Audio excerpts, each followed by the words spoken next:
nitumie nafasi hii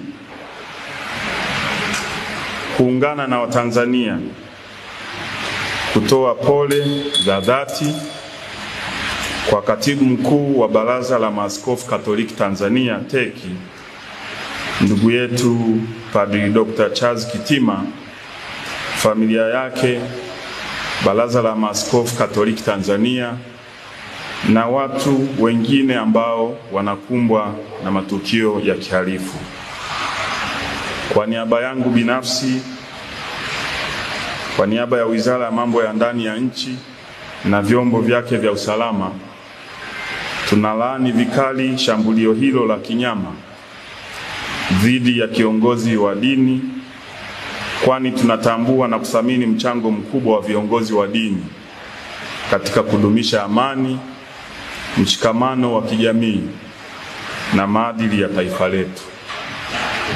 Tunamwombea Padri Dr. Charles Kitima uponaji wa haraka na urejeaji salama katika majukumu yake muhimu kwa taifa letu. Kama wote tunavyofahamu, wizara yetu ndiyo yenye jukumu la kusimamia usalama wa raia na mali zao, na kazi hii hufanywa na vyombo vya usalama ili kuhakikisha nchi yetu inaendelea kuwa katika hali ya amani, utulivu na usalama. Nichukue nafasi hii kukemea vitendo vyote ambavyo vinaonyesha ishara yoyote ile ya kutaka kuingiza taifa letu katika vurugu.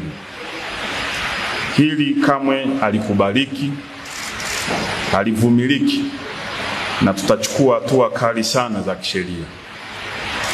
Kumekuwepo na waraka feki leo mchana uliosambazwa kwenye mitandao ya kijamii ukidaiwa ni waraka wa Baraza la Maaskofu Tanzania. Baraza la Maaskofu Tanzania kupitia taarifa yake kwa umma imekanusha kuwa waraka huo haukutolewa na TEC na kuwataka wananchi, waumini na watu wote wenye mapenzi mema kupuuza kabisa waraka huo.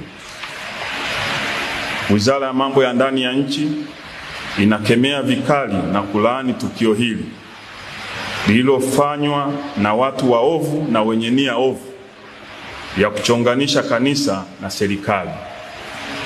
Wizara kupitia vyombo vyake vya usalama itafanya uchunguzi wa haraka ili kuwabaini wahalifu walioandaa taarifa hii, kwa kuwa huu ni uchochezi na uhalifu kama ulivyo uhalifu mwingine, na pia ni kutumia mitandao ya kijamii vibaya.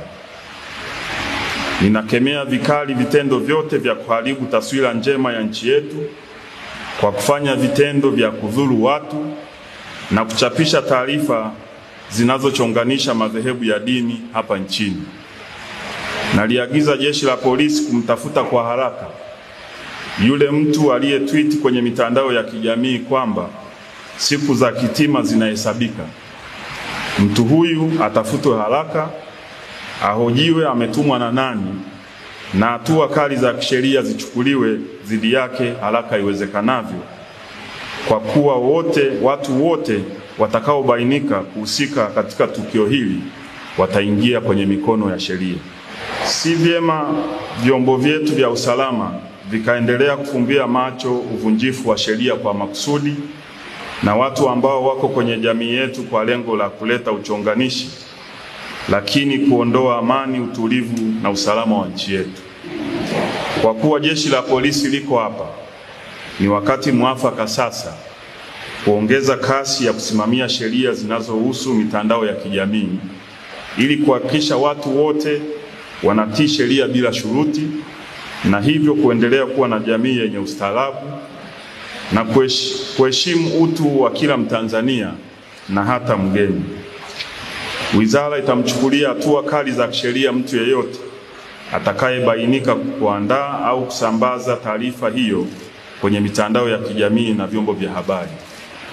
Vile wizara inatoa onyo kwa wale wote wenye nia ovu kuacha kutumia vibaya mitandao ya kijamii, kwani sheria iko wazi, na endapo utabainika, sheria itachukua mkondo wake. Ninawaagiza watendaji wote wa vyombo vya usalama na wizara kuhakikisha wanatekeleza wajibu wetu wa kusimamia usalama wa raia na mali zao kwa kuzingatia weledi, sheria za nchi na kuhakikisha nchi inaendelea kuwa salama. Nitoe wito kwa watu wote kuheshimiana, kuwa na staha na kuhakikisha kwa pamoja tunalinda tunu ya amani ya nchi yetu. Niwahakikishie Watanzania wote kuwa nchi yetu ipo salama, na niwasihi wananchi kuendelea kutii sheria za nchi bila shuruti ili nchi yetu iendelee kuwa ya amani, utulivu na usalama.